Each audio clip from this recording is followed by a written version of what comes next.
Ya, jelas, Dok. Assalamualaikum warahmatullahi wabarakatuh. Terima kasih. Tentu sebelum kita masuk kepada materi optimal professional stenting, kita harus mulai memahami dengan apa yang disebut bifurcational lesion. Dan tentunya sejak tahun 90-an dan awal tahun 2000-an, masalah bifurcation ini sudah diteliti secara mechanical, sehingga kita mengenal istilah main vessel dan side branch, atau dengan terminologi seperti parent vessel dan side branch ya. Parent vessel ini bisa dilihat bagian yang proksimal, dan yang paling penting adalah diperhatikan apa yang disebut bifurcation core. Bifurcation core inilah yang nanti akan sangat penting diperhatikan, karena disinilah ada yang disebut karina ya. Bifurcation PCI ini atau bifurcation lesion ini seperti kita ketahui cukup banyak dalam tindakan diagnostik sehari-hari. Dan walaupun kita melihat bifurcation ini begitu banyak variasinya, dari mulai left main dan non-left main, jadi bisa left main, LAD circumflex, ataupun circumflex dengan obtus marginal, tapi bisa juga pada RCA, PDA dengan posterolateral, dan juga pada LAD dan diagonal. Memang yang menjadi masalah terpenting adalah pada left main dan LAD circumflex. Kita harus betul-betul menilai angle di mana karina itu berada, dan juga plaque burden maupun location dari plaque. Nah, di dalam pengertian ini, prosedur itu akan selalu menimbulkan shift dari plaque yang bisa menyebabkan pergeseran dari lesi ke arah side branch, tetapi juga traumatik menyebabkan dissection yang akan merusak angle maupun menambah lesi ya.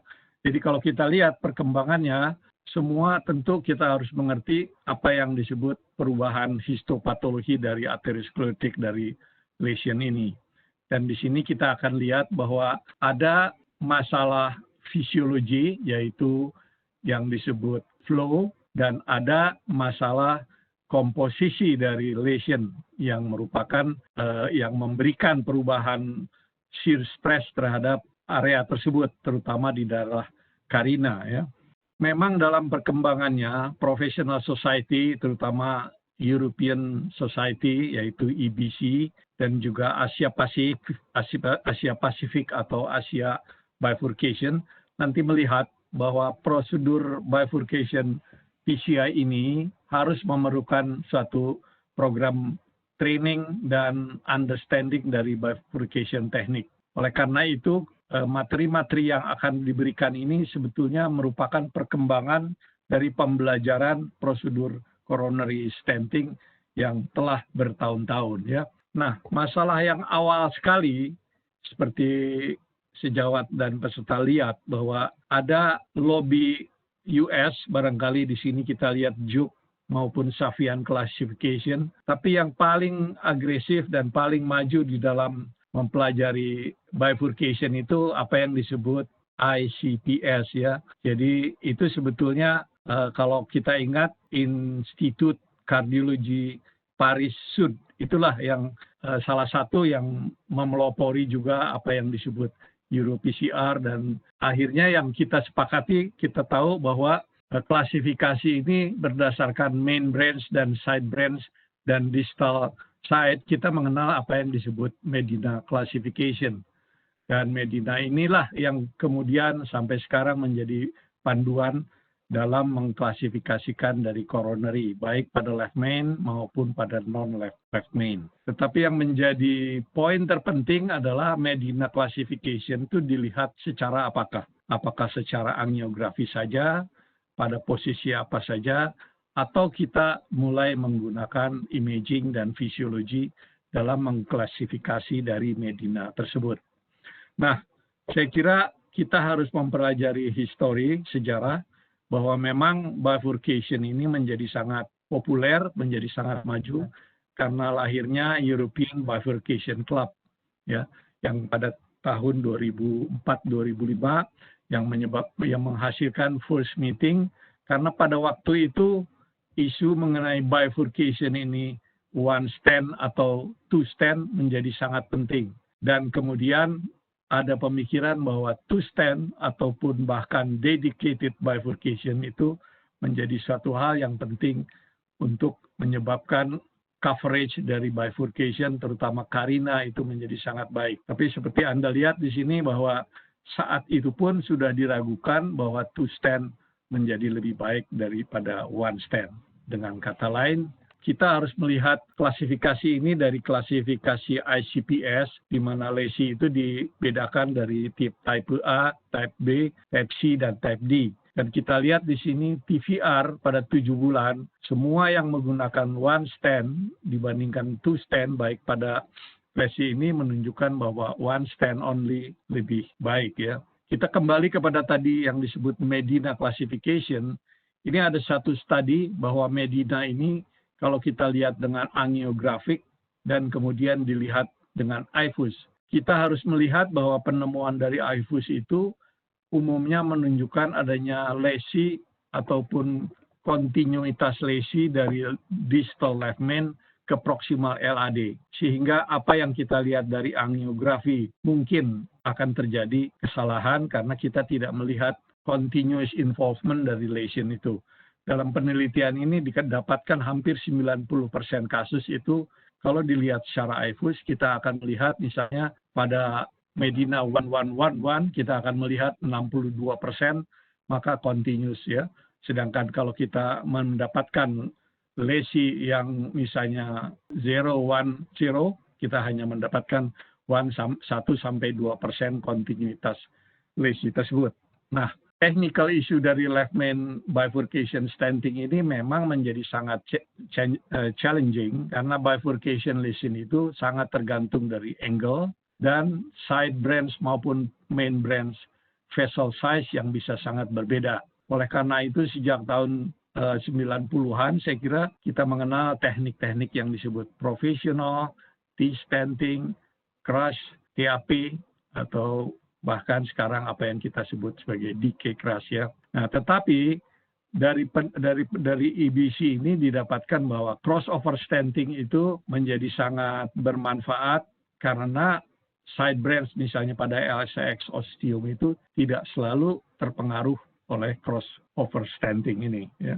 Nah, di pihak lain saya kira kita di Asia ini sebetulnya juga sangat aktif di dalam bifurcation study ini.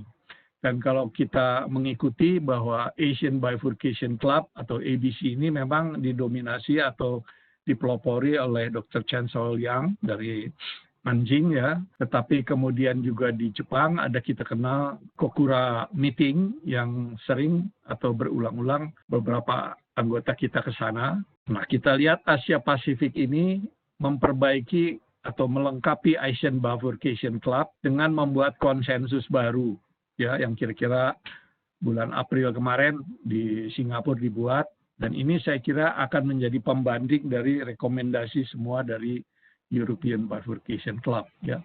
Nah, isu yang selama ini terjadi terutama bagi kita di Asia, kita selalu mendapatkan informasi yang sangat lama bahwa Asian coronary smaller than Caucasian ya. Dan terutama karena studi-studi di luar membandingkan Asian dengan Caucasian. Tetapi penilaian secara angiografi tersebut sebetulnya terjadi dari populasi yang sangat heterogeneous dan umumnya juga karena diffuse coronary disease pada Asian.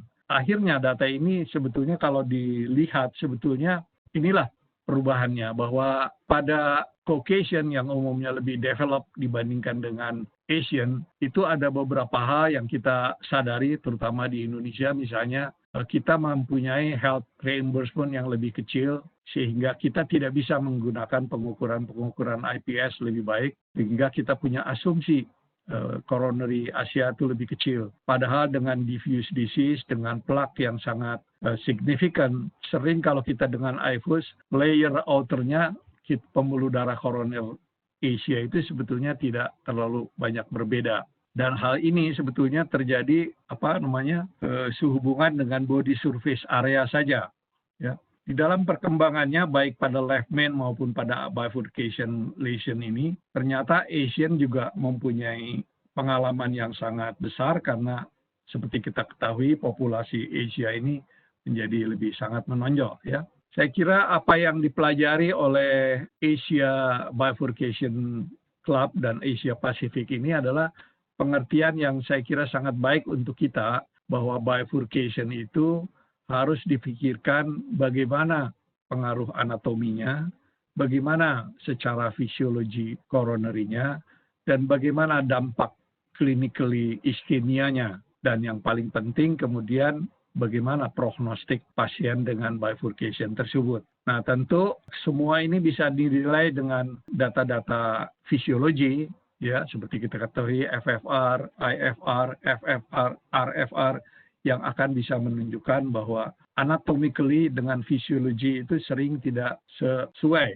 Jadi kalau kita lihat di sini, ini yang sangat menarik kita di Asia ini adalah Dr. Ko, yang bisa mempunyai data yang kemudian diakui di mana-mana, baik bukan cuma di Asia maupun di Eropa, adalah bahwa penilaian severitas anatomi ini ternyata memang tidak sama dengan fisiologi ya. Seperti contoh ini adalah kalau kita melihat penilaian dengan angiografi, penilaian dengan IFUS. Kalau kita lihat sebelah kanan bahwa angiografi dengan FFR itu tidak ada korelasinya. Kita lihat P0,164 ya. Sedangkan kalau kita menilai dengan IFUS, maka FFR kita bisa melihat P-nya cukup baik 0,02 ya. Apalagi diukur dengan plaque burden 0,012 walaupun R-nya kita lihat 0,3 ya. Tapi ini menunjukkan bahwa penilaian anatomi atau struktur menggunakan IFUS akan memberikan fisiologi yang kira-kira cukup sesuai ya.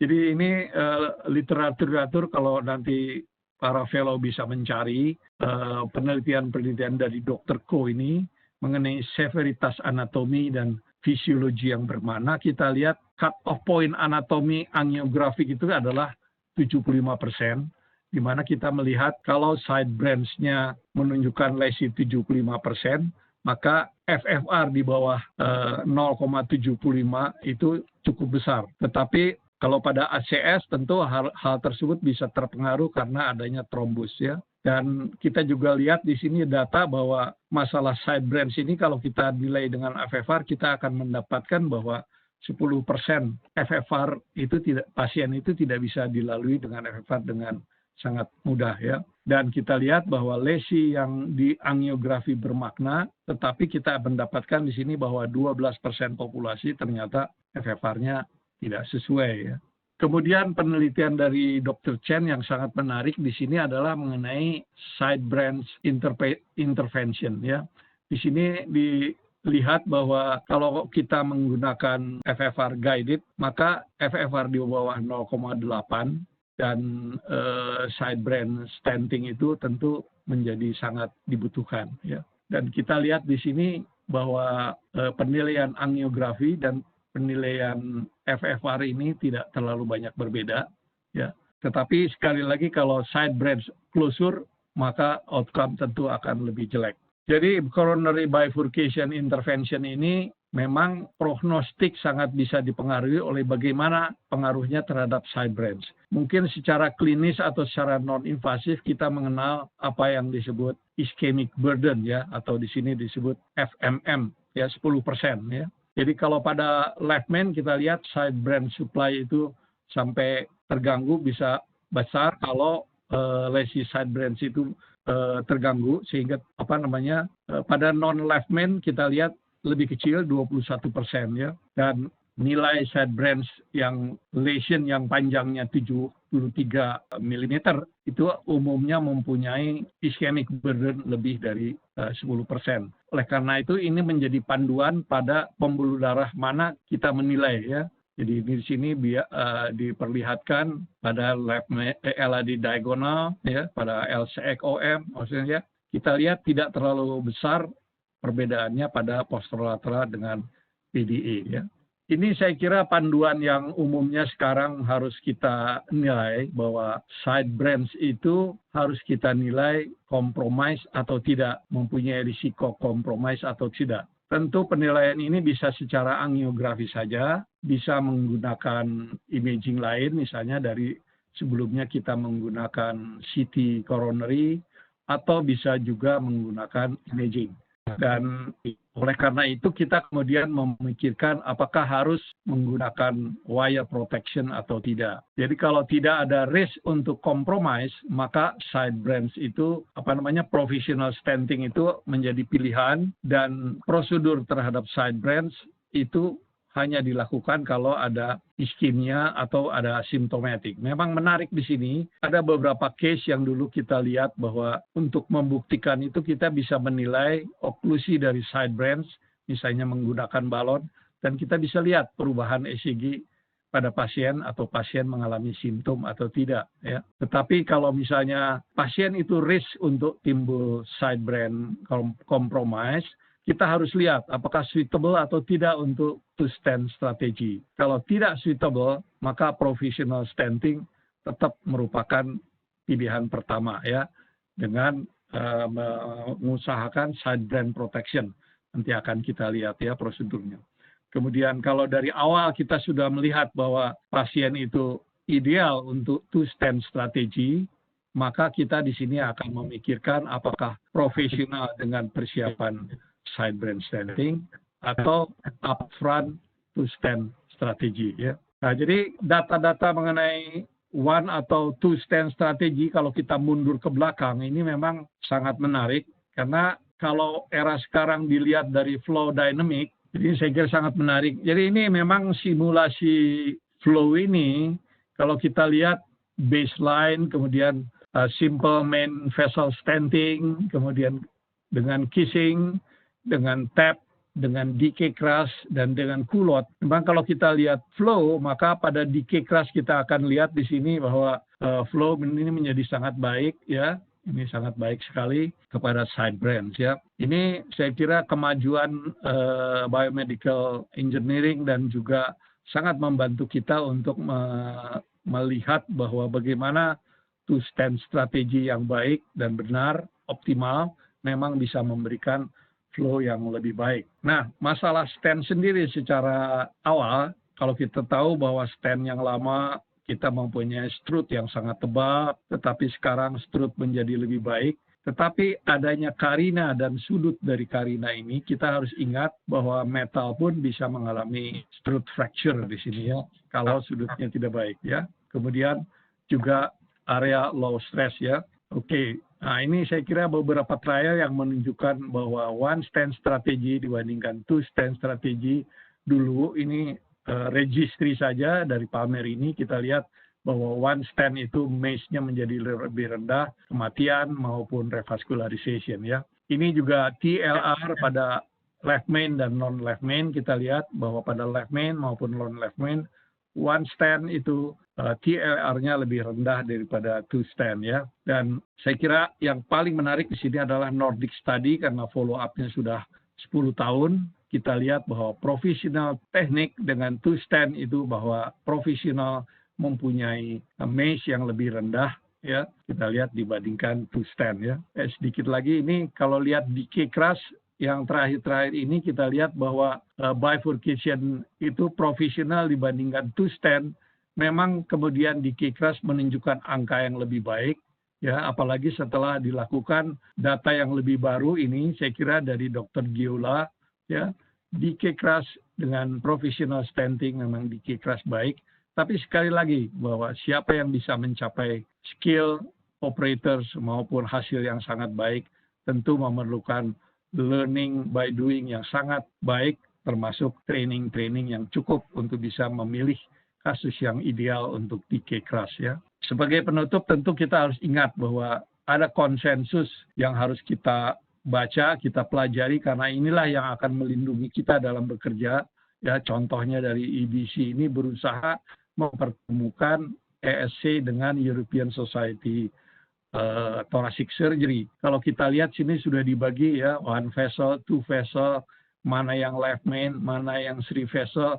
Dan umumnya kita lihat bahwa sekarang ini left main bisa sama, baik CABG maupun PCI, ya kita lihat di sini, tetapi ada syarat yang harus kita ikuti bahwa menggunakan imaging dan fisiologi yang sangat baik ya, 2A, dan yang sangat penting juga di sini bahwa true bifurcation, double kissing cross itu memang baik, tetapi imaging harus menjadi pegangan kita ya.